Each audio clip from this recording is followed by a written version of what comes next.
graça e a paz da parte de Deus, nosso Pai e do Senhor Jesus Cristo, amém? Eu sou o Ricardo Pinheiro, pastor da Igreja Batista da Graça, Igreja Reformada, Congregação Belém Ananindeua. A nossa igreja é confessional, calvinista, puritana, pactual e de salmodia exclusiva. Estou aqui para fazer uma pequena reflexão, ou uma pequena análise sobre os provérbios, né? E especificamente sobre o provérbio de hoje, o Provérbios 26. Gostaria de antecipar a situação dizendo que provérbio é uma espécie de devocional.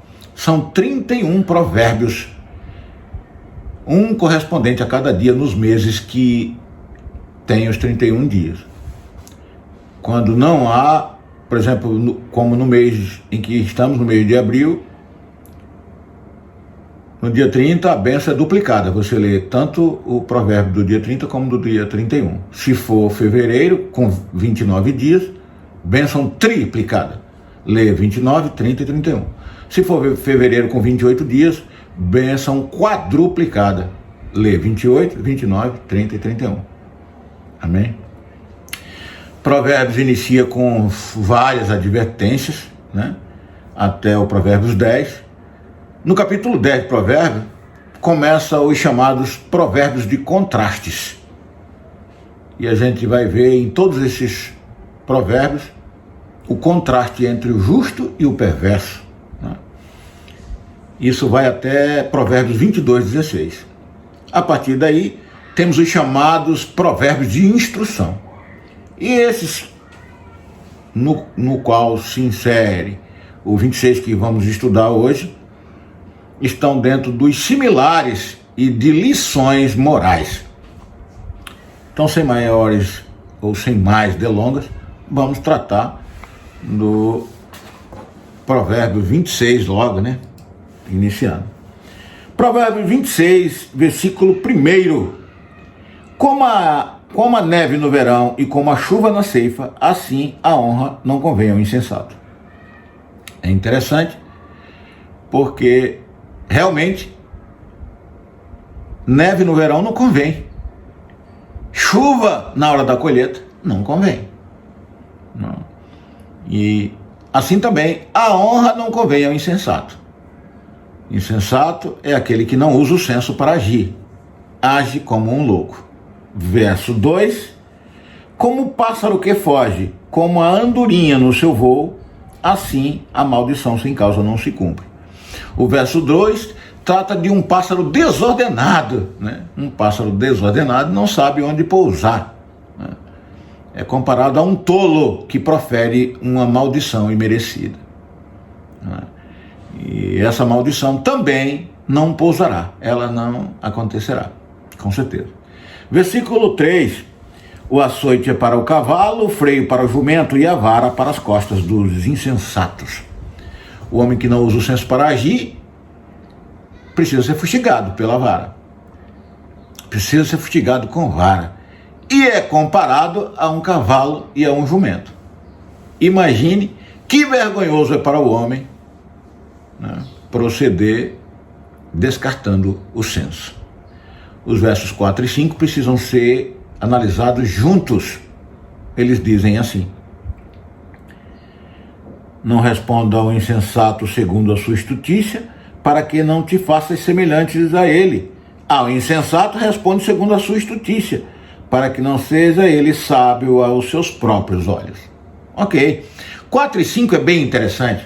Eles precisam ser, como eu disse, analisados conjuntamente. Eles ensinam a maneira certa de responder ao insensato.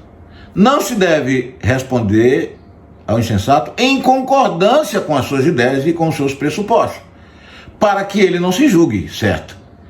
Mas o insensato deve ser repreendido em sua loucura e devemos também apresentar a ele a verdade, para que perceba o quanto é insensato. Como há tempo de calar e há tempo de falar, o sábio saberá perfeitamente reconhecer esses momentos. E agora o versículo 6: os pés corta e o dano sofre quem manda mensagem por intermédio do insensato. Gente, é tão sério a questão do insensato que ele não serve sequer para levar um recado. Preste bem atenção. Os versos, eu digo versos porque o 7 precisa ser analisado conjuntamente com o versículo 9 também. Veja o 7 e o 9. As pernas do coxo pendem bambas. Assim é o provérbio na boca dos insensatos. E o 9, como galho de espinho na mão do bêbado, assim é o provérbio na boca dos insensatos. Precisamos analisar esses dois conjuntamente. Por quê? O insensato não sabe sequer o que fazer com o provérbio na sua boca. Da mesma forma, um bêbado se fura se tiver um galho de espinho na mão. O insensato fere a boca se disser algum provérbio, né? E dialogar com o insensato é um exercício doloroso para o sábio. Isso pode ser entre marido e esposa, pode ser entre pai e filho, pode ser também entre patrão e empregado e até entre amigos. Agora vamos ver o versículo 8. Como que atira pedra preciosa no montão de ruínas, assim é o que dá honra ao insensato. Dar honra ao insensato é como jogar pedra, né, preciosa no montão de ruínas. Muitos há que dão honra ao insensato por algum tipo de interesse, porque não tem nenhuma outra justificativa. E o que assim procede revela a sua falta de caráter. Agora sim, os versículos 10, ou o verso 10, né? Como um flecheiro que a todos fere, assim é o que assalaria os insensatos e os transgressores. Gente, olha que loucura.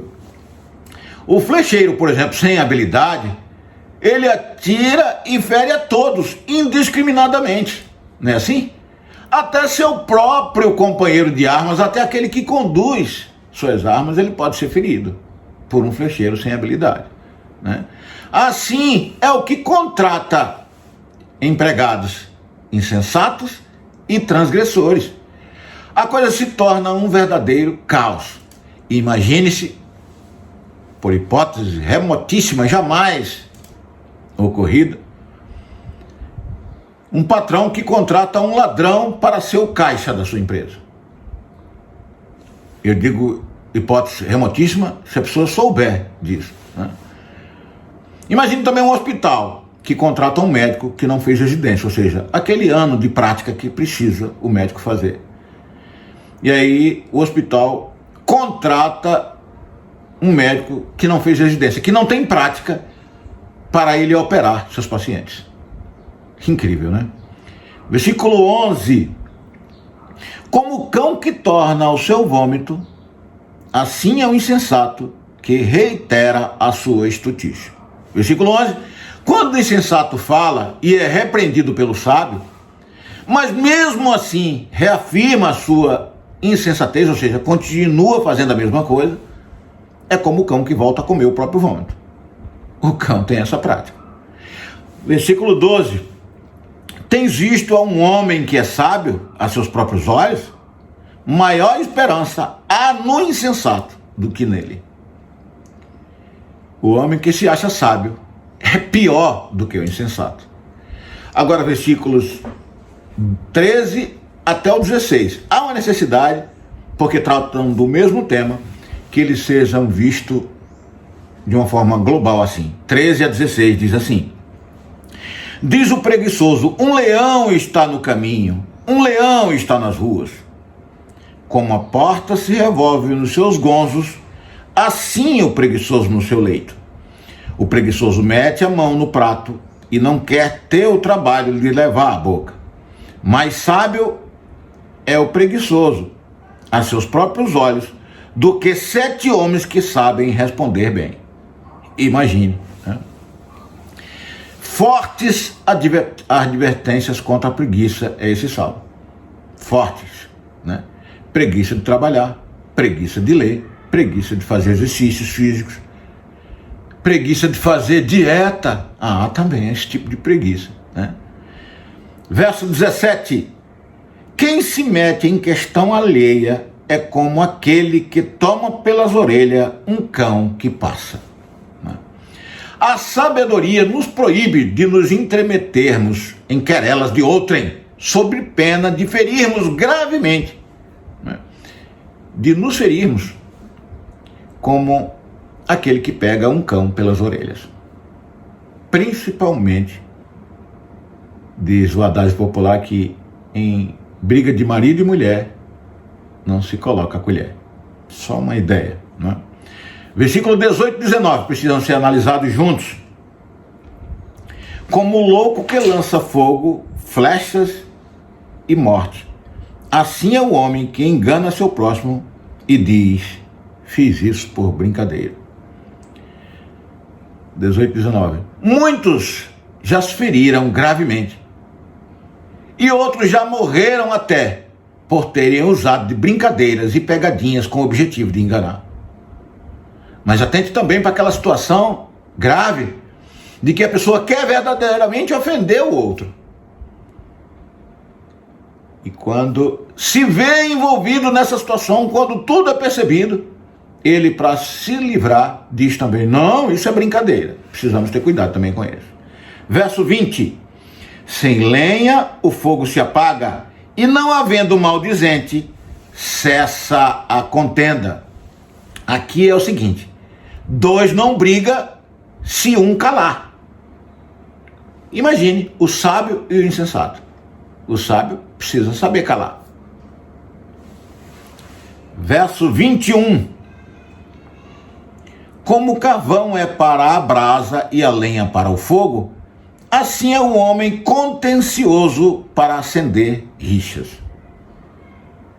Esse é o 21. O brigão apaga o fogo com gasolina. Ou seja, o brigão é o insensato. Verso 22. As palavras do maldizente são comida fina que desce para o mais interior do ventre.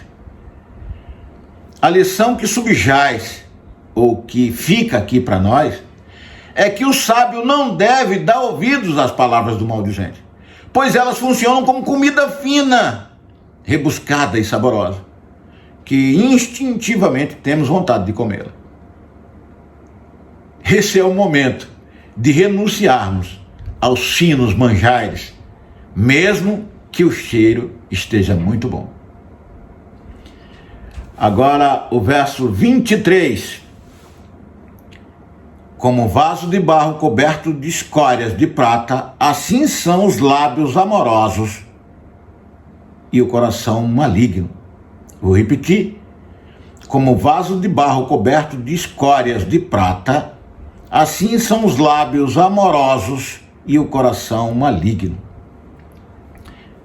Esse 23 é muito interessante.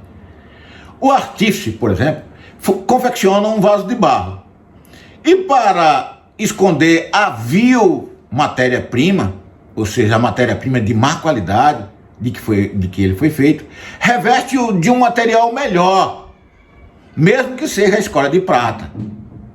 A impureza da prata está lá, presente, né, com seus fragmentos.